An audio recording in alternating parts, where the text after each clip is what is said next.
So, right, first of all, welcome. My name is John Keenan. I taught elementary school for 35 years at Barkley Elementary and Gay Street School. And as far as now, as of June 12th, I will have been retired 10 years. Yay!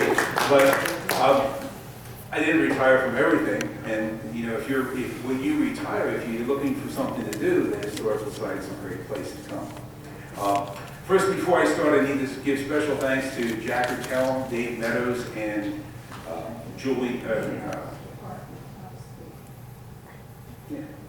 Josh Gould for help with some of the pictures.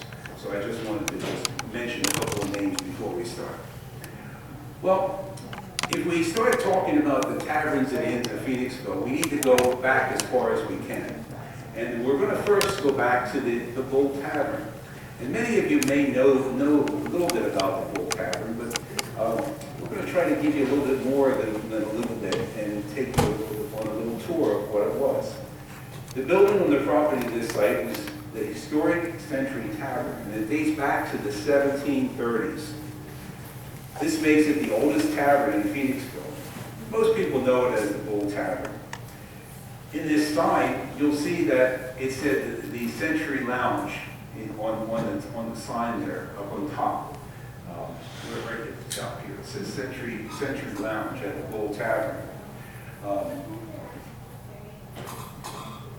Let me go to some interior pictures. Here's some interior pictures of what the Bull Tavern looked like. And it's rare to have many interior pictures. But there were a number of murals painted around inside. And it was very dated at that time. But it was what things looked like in the 1970s and so forth. After it closed, a few businesses occupied the building. There was Curbs, a Mexican restaurant, just to name a few. And the latest was Frank's Tavern that closed in 2012. You can notice that today it's Valley Veterinarian Hospital. And if you notice the main building here, when Valley Veterinarian got it, they took all this stucco off to bring it back to its original beauty of the stone, which is, again, a major improvement in the building itself. Moving on down, we come to Fountain Inn. The Fountain Inn was a very important site, and it didn't really become an inn until much later on. Hang on. I just came apart here on that. There we go. Okay. The Fountain Inn was originally built as a private residence for William Fussell prior to the Revolutionary War. And it would date back almost as old as the Bull Tavern. And then in 1777, the Hessian soldiers and General Howe made the building their residence. Naturally, we have no pictures from 1777, but we can talk a little bit about some pretty old pictures that we do have. This was a postcard, and it shows the monument that's in the middle of the intersection. And the monument says that it's the furthest inland point reached by the British forces during the Revolutionary War.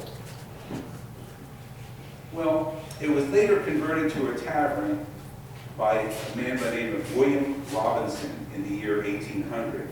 And then it was enlarged, and many different innkeepers came and went during the time. One of the families that was once a prominent family in there was that of Malin Miller. His family ran it from 1868, not Malin himself, but his family ran it from 1868 until 1944, when the property was sold. Mrs. Kemper owned it until she turned it over to the last Fountain Inn owner, who was the Valerio brothers. The Valerio brothers were the last owners that we know of. We can see a few other pictures of it here. The Valerio brothers also owned the Valerio Diner, which was right here. As far as just another picture of the monument. Here's what it looks like today. It's called Pat's Pizza, and that's the current owners of the building. While we were there, we did pass the Valerio Diner, so I felt we needed to at least have a little show of the Valerio Diner, which, as far as that's from a postcard. He was the real thing back in about the 70s. You can see. Karen Johns, many of you may have known that. Again, it's the only interior shot that we could find of the Valerio, so I wanted to include that just as it is an interior shot. Moving on out Route 113, we get to the General Pike. And I know that's a terrible picture, but it is that old. I mean, if you look over here, you can see I believe it was a postcard, that's why it pixelated the way it did. But you can see the horse and buggy there. The General Pike Hotel was founded in 1808, and it was made originally for accommodation for stagecoach travelers going from Reading to Lancaster or to Philadelphia. The name of the tavern, General Pike, was inspired by the newspaper accounts at the time, Zebulon Montgomery Pike, a heroic figure from whom Pike's Peak was named. John Morgan, the builder of the hotel, was the postmaster and also the justice of the peace. When the Phoenixville Post Office was established in 1828, its first site was the General Pike. So if you wanted your mail, you had to go to the General Pike to get it. It took almost 70 years before delivery of mail came to your homes near the 1900s.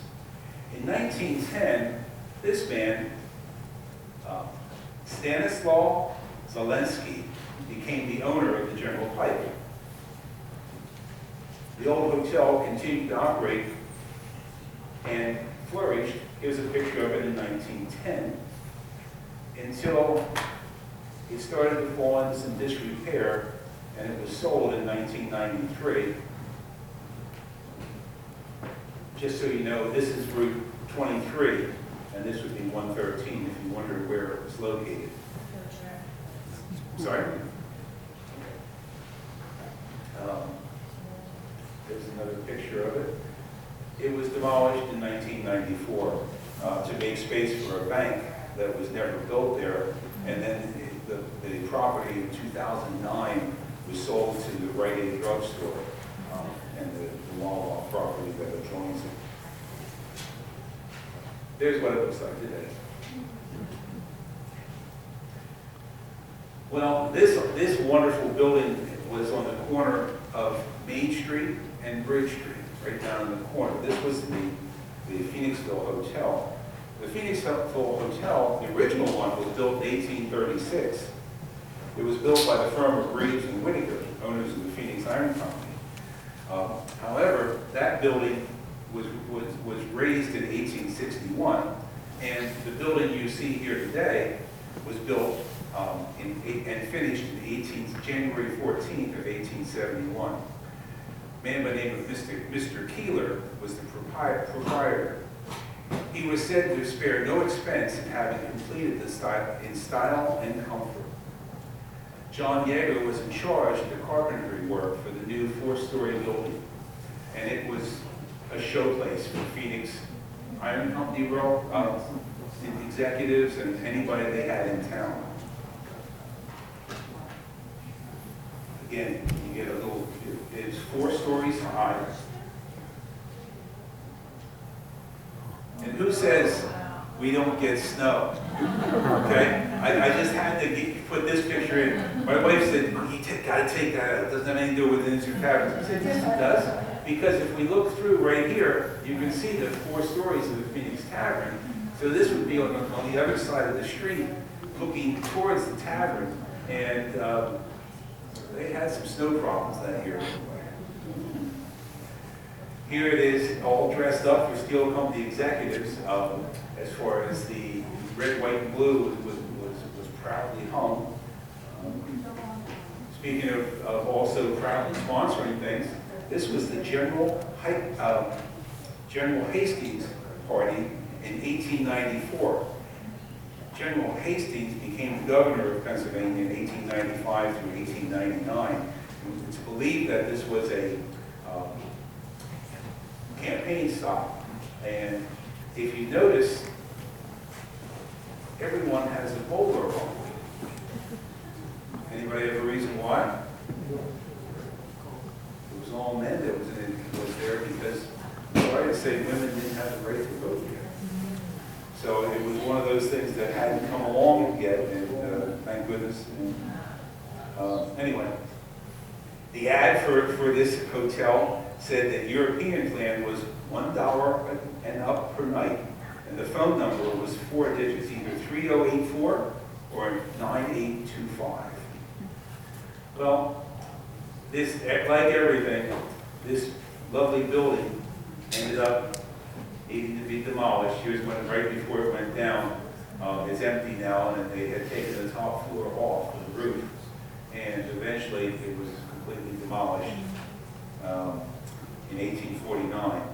And then they built Grant's department store.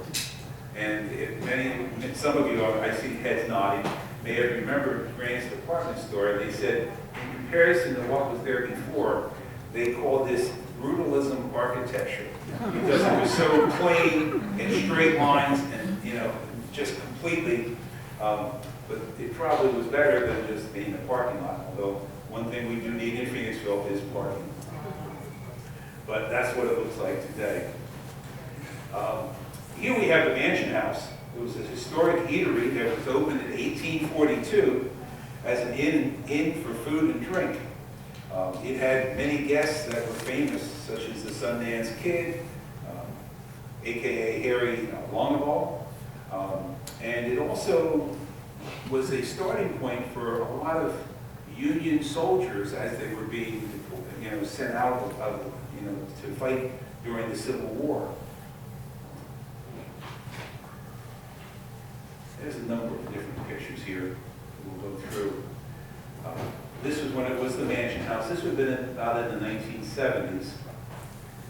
This was just this past summer when Ida came through. And again, I was telling people a little beforehand that sometime within the next year, I hope to have another program on disasters of Phoenixville. So there'll be more, we're not going to go into that, but regrettably, this, you can see it was up to the first level of the Mansion House again when it flooded during Ida, and it was new owners called and you can see here, if I show this picture, it shows how deep the water actually must have been, and the whole steel pumping area and so forth would have been flooded. Then it became the Pickering Creek Inn for a little while. It was only a couple of years. And now the new owners are called Tin Lizard, and it's a new brew pub coming in. It has not opened as of yet. I think that flood in the summer really set them back quite a bit. The Columbia Bar and Grill. The Columbia Bar and Grill opened its doors on April 6, 1893, and was Mr. Frank Peacock introduced that little gem to town. He called it the Columbia House, or Columbia Hotel, and it was magnificent. Here it is today as the Great American Pub. Now, what I want to do is go back and forth a little bit and show so here is, here, it'll point it to it. The Columbia Hotel was this side. This building right here was something called the Fraternal Order of the Orioles. That was a fraternal and charity organization that was started in 1910, and it was one of 54 local nests. I put it in this because it was also a bar. So as far as because they had that. In the 1970s, it closed, and then it became what is now the parking lot, or the seating, outdoor seating for the Great American Pub, which is what it's called today. It is a historic building. This was the bar when it was the Columbia. Pieces of that, I believe, are still there, and I believe the ceiling is still the original steel ceiling. Here was the kitchen. not what you call a real big kitchen. And this was one of the dining rooms.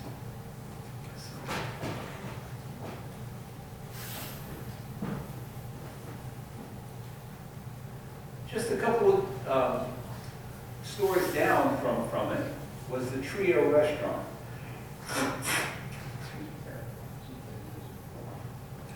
The Trio Restaurant, and what I want to do is I want to show you what it is today.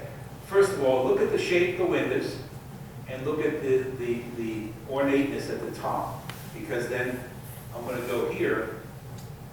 Can you picture the scene? Let me go back. And if I go back and forward, you can see the two. It's the Maddie's Castle, the dog food, and the El Burrito today. But let's talk about the Trio Restaurant. The Trio Restaurant was more than a pub or inn.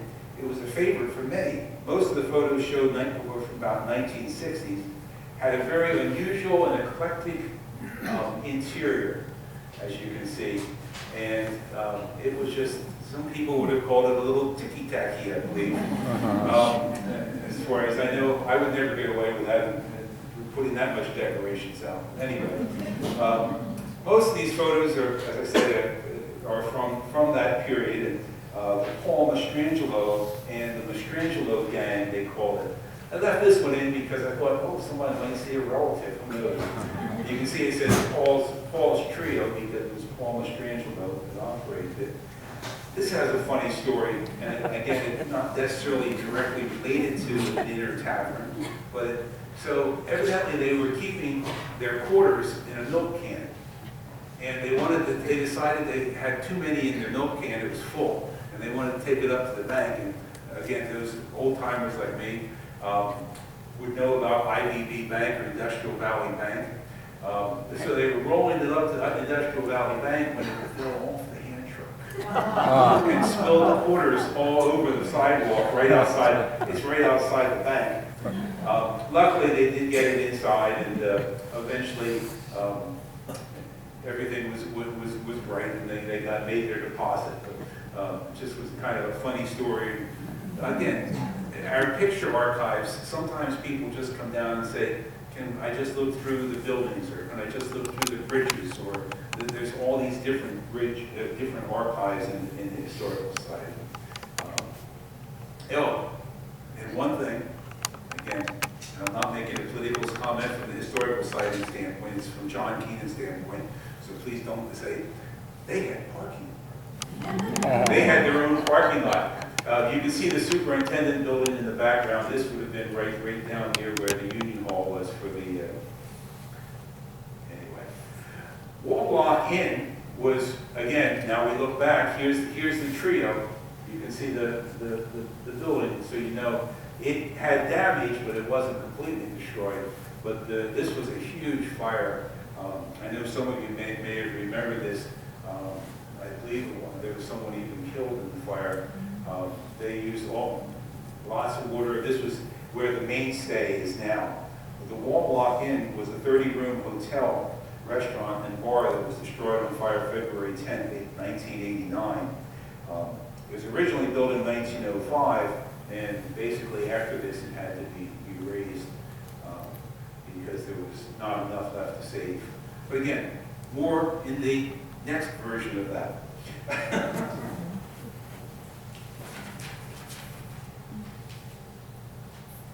Okay, the Pennsylvania House. Many of you know this going High Street. If you go under Low Bridge and you're coming up, right there, this is Pennsylvania House. And it was originally a one-person residence. James Taylor was the original resident of that building. And what is now the barber shop over here, at that time was the Wagner dry goods store. Now again, this is 1847, and the number of pictures of 1847. That's why this is a pen and ink sketch, but it's still kind of neat. Here it is, probably when it was not in its. It was more of a. It became a rental, and as far as In 1990, Don Lawrence took the job of renovating it, but it was a little bit more than he was able to handle. And instead, here it is in the 70s and 80s and 90s, it eventually fell into disrepair, as we see here. And luckily, I'm not sure who exactly saved it, but they have completely renovated it and made it into into condos now. And as far as if you look at the side, you can see all the electric meters on the side. So I'm not even sure how many different rooms there are or whatever. But it really is been done nicely, and it's high-end housing now. If we go up High Street a little bit, there was a place called Jefferson House. Now, Jefferson House was built in 1851. It was a bar. The license to sell liquor came about that time, and it went through a number of different family members. And the last inn owner was George Sim in 1949. Today, it is part of the men's shelter. As far as let's get the picture up. That's what it looks like today, and it's been all refurbished, and as I say, it is part of the shelter. If we go on down High Street again, now on the right-hand side, we come to Antietam House. And Antietam House doesn't look like much, and it really probably wasn't. Antietam House at 102 High Street, and notice the door and the window configuration, because when I show it to you today, let me give you the today. It's the red building here. So you have to do a little bit of imagination that this door, it came out of here. If you look, you can see some cracks where it once was. Now, when I was taking the picture, I got talking to this gentleman, and I never did get his name, but he was telling me it's been a residence for a long while. The Antina House was about the same age. It was built in 1865, and the proprietor was William Phillips. And again, it went through a number of different owners, and Archie D'Angelo ran it as a tavern until 1970. And again, if we go back a little bit, you can see the old ready beer sign out up on the top. We don't have a real good picture of that, but it's the best we have. It's fit into the categories of inns and taverns very well. Here's one that I'm glad has survived. The Hotel Chester. This is probably the oldest picture we have of the Hotel Chester, and you can notice the horse and buggy out in front of it. Again, it's a little bit on the dark side. The Hotel Chester started out in 1852. We're back on Bridge Street, by the way, now, as the Union House. It was managed by a man by the name of Benjamin Ullman, who was granted a license for a temperance house. Later, a man by the name of Davitti took it over in 1860. It had, I could read, and we would be on the one house for quite a while, and we wouldn't get too much further. But let's just jump ahead to 1923, when John H. Babb ran the hotel and bar from 1907 to 1923, and it was still owned until 1949. Not sure the exact year it started to become known as the Hotel Chester, but we can see this by just the cars. We know this is probably the 40s or 50s, and you can see some other buildings in the background. The Hotel Chester was very common on the one side as you're coming into town, and it's kind of neat that they kept that there. Then it became the Royal Scot for a short period of time. It was Sips Bistro and Bar, and again, we don't have too many interior shots, but those that we do, we're sharing. And right now it's La Patron, a Mexican restaurant, and over here in the other building, which is part of it, you can go throw axes. Again, you can't make this stuff up. Only in Phoenixville, right? Anyway, it's kind of a neat piece of history, for sure. And there's what I mean by it still has the Chester on the side of it, which is neat that they're keeping that, and they keep all the lines and the bric-a-brac and so forth of the architecture. Okay, this building no longer is around. This was the American Legion. It was located on Main Street between Washington Avenue and Morgan Street. It was originally built as a private residence back in the 1860s, and then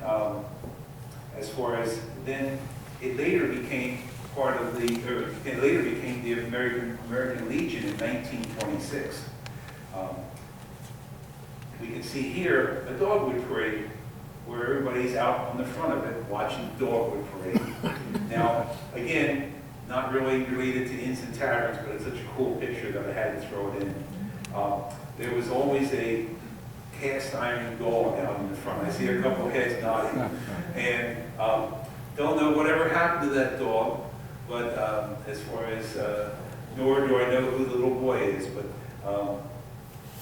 actually, stop, I just noticed in my nose, uh-oh, did I lose battery? No, there we go. As far as the dog's supposed to have ended up in 1965 with a family named Rob. That's all we know about it. And the Rob family moved to Downingtown, so we don't know if the dog moved or whatever happened with the dog. Today is the Presbyterian Church parking lot, which is one of the places for parking in town. Moving on down to the Washington Hotel. We're back on Bridge Street now, right next to the Colonial Theater. I believe this was before it was the Colonial Theater even, but the Washington Hotel was built in 1842 and run by the McVeys. Jack Norris dated the building to 1855 when the Lauer Brewing Company owned it. There's a lot of different things. Joanne Brown, as far as was the owner of the Campbell family, and Joanne Brown was the owner of it for a while. And Peter Brown says he has two artifacts from it, a mirror and a table, one of the original tables. He was a past president of the Historical Society. Maybe sometime he'll leave that for us. Anyway, it became known as P.J. Ryan's. Well, we're getting way ahead of ourselves. So then in the 70s, it was redone, and it became Lojo's Tavern and a Chinese restaurant. I see some heads nodding again. And then now it's P.J. Ryan's, and we can see that P.J. Ryan's has the windows that actually open for dining outside. Moving on, Dell's Restaurant. Dell's was one of the places that had a pizza place and dining downstairs, but then they had the banquet hall upstairs, and many banquets were held up there. Here's the soda shop, as far as from Dell's. And that's Robert Beamer. Again, we only know this because that's what it said on the picture itself. Beaner. That's the owner, yeah. Employee and in fact the owner in this case, yeah, you're right. But there's when they had the jukebox and on each table and those kinds of things like at the Valerio. Today it's Bistro on Bridge, as far as, I don't know the exact date when Bistro on Bridge took it over, but there were a couple other, in between that, there were a couple other, there was Jesters and a couple other different places. But this was when they still had the upstairs as a club. They called it Club 212. And then later, they decided to do a major renovation of the Club 212 stickers up there still. And they redid the downstairs and they took the roof off of it. And I don't know if any of you saw when they brought the VW bus. If you've never been upstairs, on the upstairs at the bar is a VW bus, and this is when they had a crane lift it and put it in place, and there's what it looks like today. Again, just kind of some neat things about how the downtown has changed, and lots of people love all these different changes, and others, they have different feelings on it. But, it's not, nonetheless, it's not going to change again for a little while. This was Sechrist, as far as the Sechrist news agency, and up on the second floor, Dr. Gauger. Maybe some of those who had it in for a dentist. If you did, you remembered that he smoked cigars before he worked in your mouth. And he did. I never knew there was Novocaine until I was about 20. Anyway, it's now Molly McGuire's. As far as 2007, Molly McGuire's was started, and in the old Sechrist news agency. And I can't walk up on the second floor without thinking of, this is kind of selfish. But anyway, this was what Iron Hill Brewing looked like in 2006 before they raised those buildings. This was right along the cobblestone road, and as far as there's what Iron Hill is now. Iron Hill was one of the first breweries that was actually brewing in town, and it was only in 2006. I really, when I found those numbers, I was like, I need to check those. But that's true. That's how recent it was. We come on down. This was the railroad station at the time, at Phoenixville Railroad Station, for the Reading lines, and that's the tunnel from to the bridge to Montclair.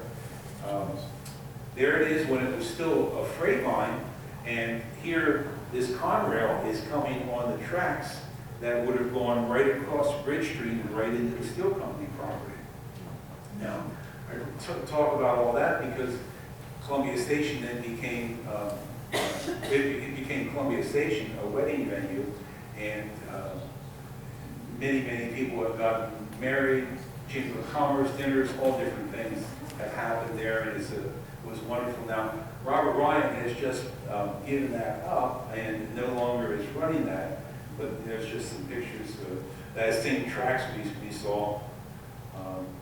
It's now something called Platform 1, and again, it's going to be a wedding venue that will be continuing. So, why am I showing the steel company? Well, for those of you that know, this building right here is also a venue. This is the Foundry building, and we can see this is after the makeover from 1996 to today. It was completely redone, new roof, and then as far as the Hankin Group basically took it over, and it's a wedding venue. And then on the easternmost side is Scoop River Heritage Center. So I point those out to you.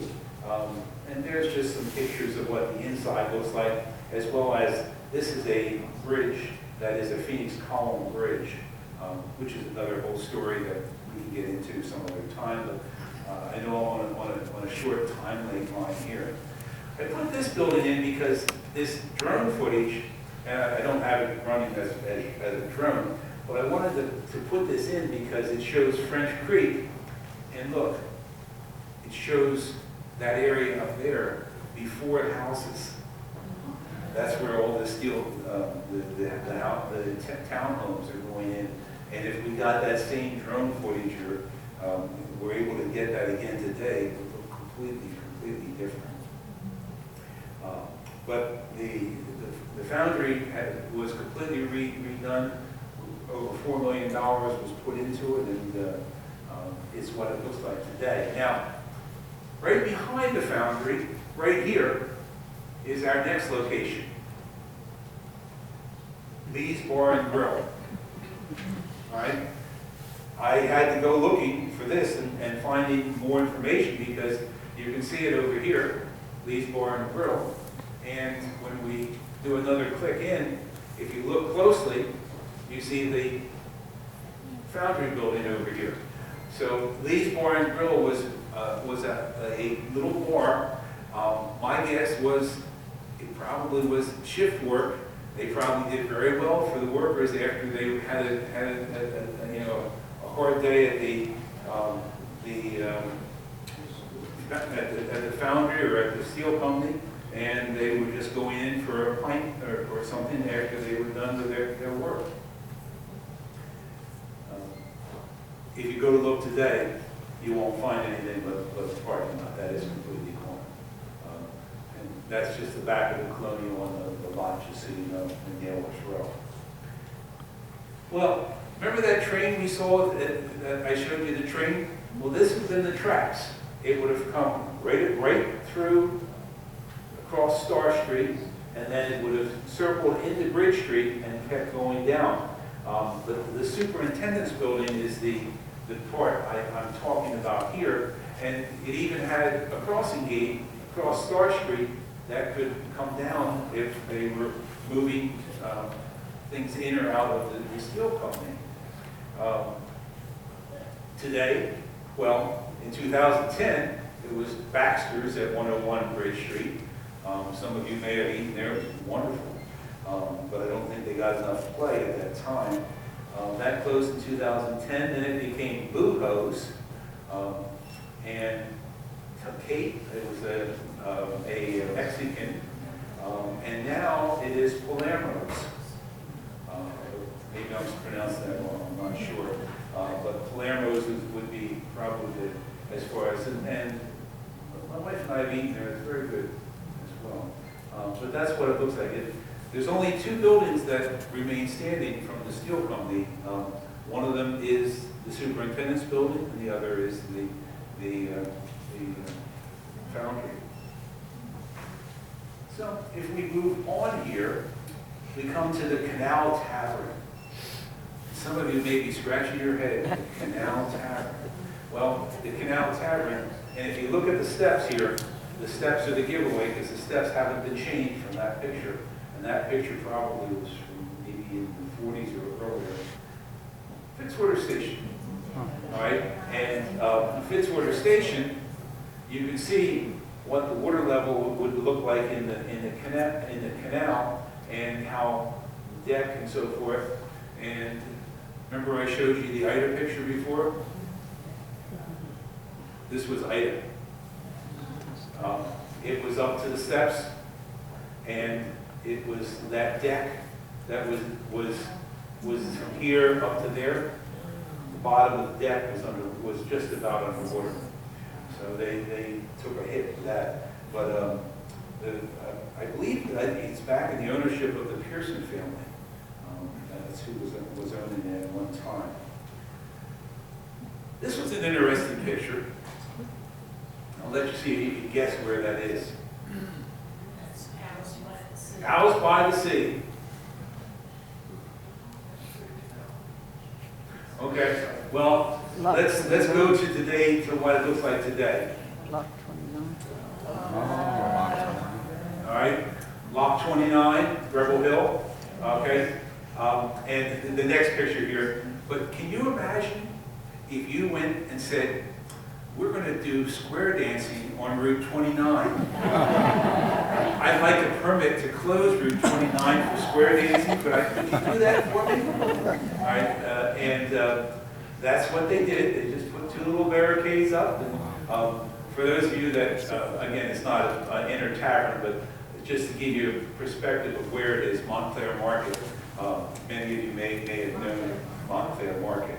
But today, it has been, there was some, well, for a while it was Montclair Market, Greek American food, but it was open about this long, I think, as that. Probably in the 2000 teens someplace. And now Rebel Hill has opened it, and they've done a very nice job putting it together, in my opinion. But, again, Ida did do kind things to it. I don't have a picture of it from Ida, but from what I understand, the water level was about here during Ida, and their kitchen is on the first floor, and the kitchen took the biggest part of that. I'm doing real good on time, so we may even have some time for some questions at the end. This was called the Hut. Not really an inn or a tavern, but an eating place. And it was a Quonset Hut. And it was at the corner of 4th Avenue and Nut Road. Don't know the young man in the bicycle? If any of you do, we'd love to get the identity. But it was called the Hut, and you could go there for your different foods you'd like to get. He's sure proud of that bike.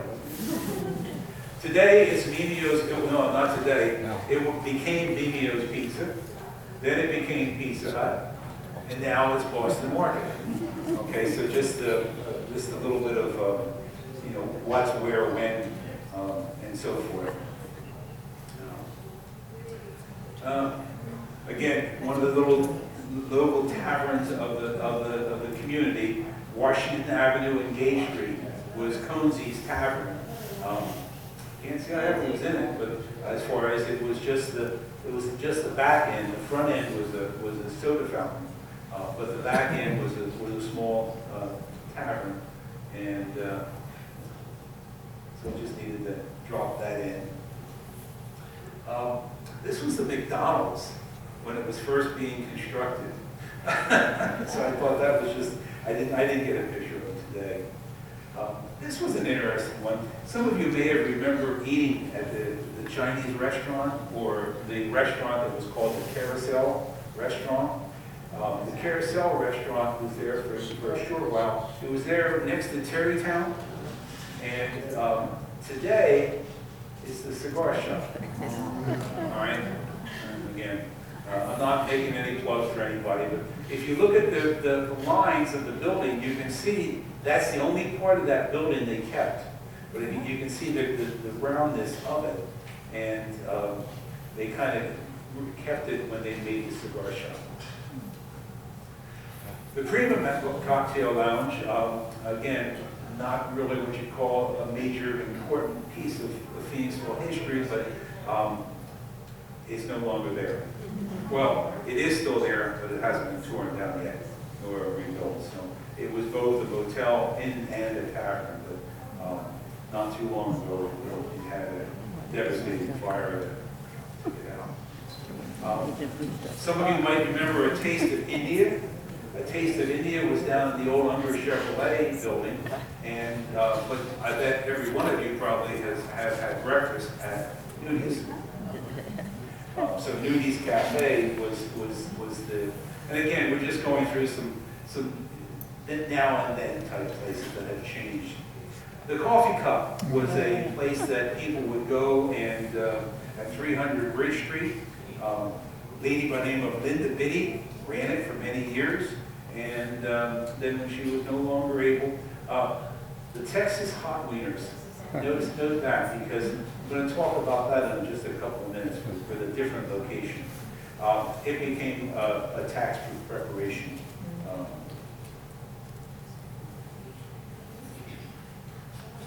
The Peacock Inn. The Peacock Inn was actually just a little bit up from the Carousel Restaurant, but it was kind of up the hill. Most of you know that today as Brady's. All right? And as far as, again, another one, and I don't have much history on this one. That's a neat picture, I thought. This was the Tunerville Inn. And does anybody know where that was? I see, yes. Where was it?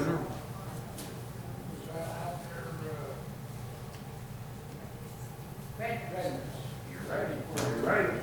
It was down a little bit more, and I mean, it was before any of this was filled in a little bit or refurbished. But as far as you can see, the guardrail from Schuylkill Road or 724, and the Tunerville Inn was this. As far as I guess it was. I mean, it's before my time, so I really can't. I can't tell you too much about that. The trolley car used to come right there? Okay, cool. Now, this was Central Bar, and there it is today as Currently, I don't even know how to pronounce it, but I believe it's a Greek restaurant. But I want to tell you a little story about that one. So, it's at 258 Bridge Street, and the derelict Phoenixville Tavern, we thought was a 40-seat eatery that later became Majolica, and then after Majolica closed, it became this new one. But what I think is more important in this story is exactly why it's important to the Historical Society, because the last time I gave this Inns and Taverns presentation, one of the people in attendance realized that she had some information about this. And it was her, I'm not sure if it was her father or her father's father, but anyway, this is Stephen Lebaris, who opened a Texas Hot Wieners down, first he opened it down the 100 block and sold it to people that were riding the trains. He made this chili sauce.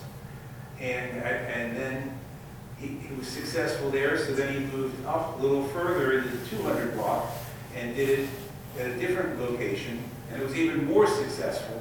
And then he also ran it in Central Bar and Grill, so then now he had the alcohol and sodas and so forth, but he also was doing his Texas Wieners, and this is a picture of him when that was there.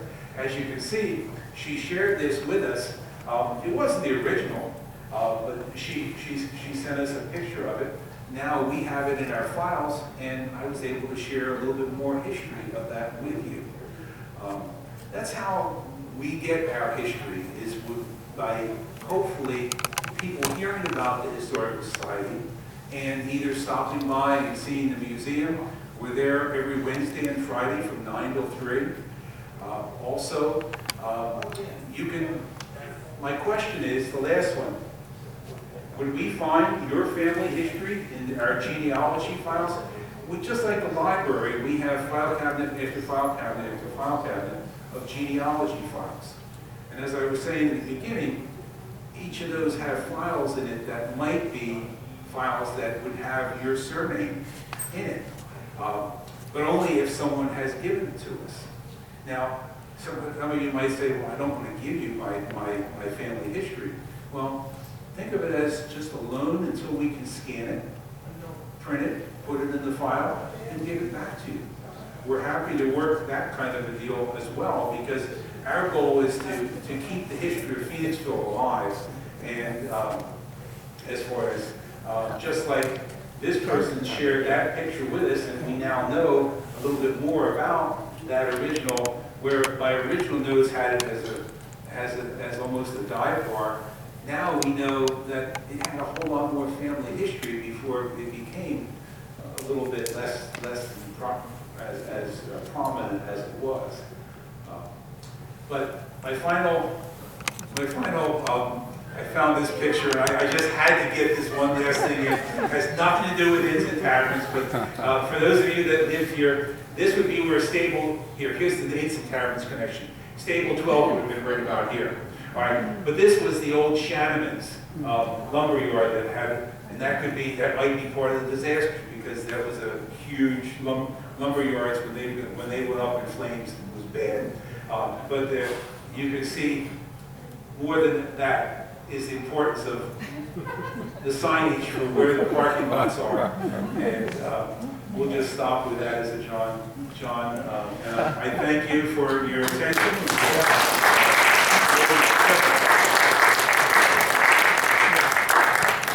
Yes? Told you it was 83 at one time. How far back was it? 724 was 83. 724 was 83. 83, now 724? Yes. Well, yeah, 724 was the same as 23. It means I'm saying it was No. close, but it's at 23 and 80. It was 82. 724 was 83. Oh, 724 Yes. was 83? Well, Yes. Okay, Yes. I didn't know that, thank you. Good to know. Any other questions? What's it? Gracious. South Bridge Street. Right now, the current Borough Hall is where this would be right now. All right, this would be, if you come forward, the foodery would be here. Phoenix Cleaners would be over on this side. It was an early, again, it was, as I say, the lumberyard that was dating the cars, 1950s, I would guess. Yeah. Well, I thank you very much for coming this evening. If you've enjoyed this, I have a couple more in the works. I'm working on one on Valley Forge Army Hospital. As far as I have the pictures selected, and I'm just working on all the research and the write-ups. The Historical Society has not every copy, but the Valley Forge Army Hospital put out a newspaper that talked about it was their internal newspaper, and it was put out like every 2 weeks. And I've been working through those, looking through those. We have those all on file in a PDF form so that people can view them. But there's that, and who knows what else. If you have any ideas of something you'd like to see us do, I know Jack Rattel has done a program on Majolica. I have a pretty neat one on Reeves Park, right next door to us here, that I did about 3-4 years ago. So there's a number of different programs. Yes? What about the trolley that went from Phoenixville to Valley Forge Park? I know now there's that park along Valley Park. Valley Park Road where there's a spot where they say that's where the trolley stops. It definitely, that was Valley Park itself. And I can remember as a small child with my mom, she loved antiques, and one time we went out there, and since it was this was long 68, so that was probably almost 60 years ago, maybe 55, 60 years ago, but we went out there digging for bottles, and we came up with old bottles from left over behind and from the dump area where the park once was. There was a pond at one time, and if I'm not mistaken, there might have been a carousel. Again, not in my time, but I believe that's part of Valley Park. But I'll talk to I have the person that would be perfect to do that would be Dave Meadows, because he's really knows all the different rail lines and so forth like that. Yes. There's one thing you could change. Certainly. I'm sorry. When it came to Dogwood Restaurant. Yes. It said Robert Diner. Right. That was my nickname. Oh, that's you? Robert Delacour. Yeah. Oh, how cool is that? Give us some more history. Come on. That I bought the Antietam House liquor license and moved it over there. was cool. Oh, what a neat story. All right. I will definitely change that. Yeah, changed it. It's my nickname. How my last name. How cool is that? See, I love doing these because we always pick up some new information and something. Would you have any pictures of Delacour's that you could share with us? Let's see to take pictures, but I'll check. Okay. That would be wonderful. I mean, even if you don't want to give them to us, we can just borrow them and scan them and then get it back. Maybe find some. But that, again, how cool is that? Look at that, we have a celebrity. He was in the show. Yes, ma'am. What do you know about the Pickering Valley Railroad? They drive right behind right in there, I'm curious about it. I don't know a lot about it personally. Again, we could probably find some things out and we could search it and find out where. I know there's a number of different books that show all the different railroads and where the different lines went. But I'm not going to. I know back when I was teaching, the kids would hit you with someone. I don't know the answer, but we can find it out. Because and most times we could find it out. But I don't try to bluff people. Probably easier today to find out. Right. My grandfather building Sure. Oh, Pickering Valley Railroad. And there were so many different railroads. I mean, as far as the one Pennsylvania Railroad was the one that came across it by where the old Montclair, or I guess the Montclair Fire Company was. That underpass you'd go over, and then it was at grade at that point, and then it started trestles. And if you go just 2 or 3 blocks into Montclair, you can see, if you look up on the trestles, there's the keystone of the Pennsylvania Railroad on the trestles still. Then, as you're going across Montclair Bridge, or Inter-County Bridge as they called it, and you look to the right, you see that trestle in the distance. Again, that was Pennsylvania Railroad, and that came across, it went over top of the Reading Railroad that was going from Pottsville all the way down to Philadelphia, which is what they're trying to get started up again. So it went across, and then there was a station right where the High Bridge was, and mostly freight, but there was some passenger there. Then that went on, and when you now drive back into the steel, where the new houses are, you can see that rail track up on these trestles, and you can see it go across. It goes across, and it basically circles all the way around Phoenixville, and then it comes across and goes across there at McDonald's. That's the same Pennsylvania Railroad. Then it went out to where Forestas is, and it used to go across Forestas, and it would go on out until it came to Route 29, where you see the big metal trestle. And so here, that Pennsylvania Railroad completely circled around Phoenixville. That one I know, but I'm sorry, I can't answer you the question you wanted, but I'm giving you some history of some other railroads that were kind of important because there was different ways that they could switch cars, and they could use switches from the steel company to bring product in or to take product out, and to interconnect between those railroads and the Reading railroads and everything like that. That went from the cornstarch plant. The which? It went to the cornstarch. The cornstarch plant, exactly. Yeah, because it was a sticky mess every once in a while when the kids would open and it would dump out on the tracks. Yes. Mr. Dell, when did you open Dell's and how long did you have the restaurant? 1970, I opened it. I was there till 1980. Quick write down some of these things while I'm still remembering. Originally, I was across the street. Yep, I'm seeing that we're running out of time, so we need to bring this to a close. Again, Nancy Jameson. you can do a little bit of talking, but I know that the library closes at 8, and we have to, the help leaves at 8, so we have to get you moving towards the doors. I'm sorry. Thank you, John. Again.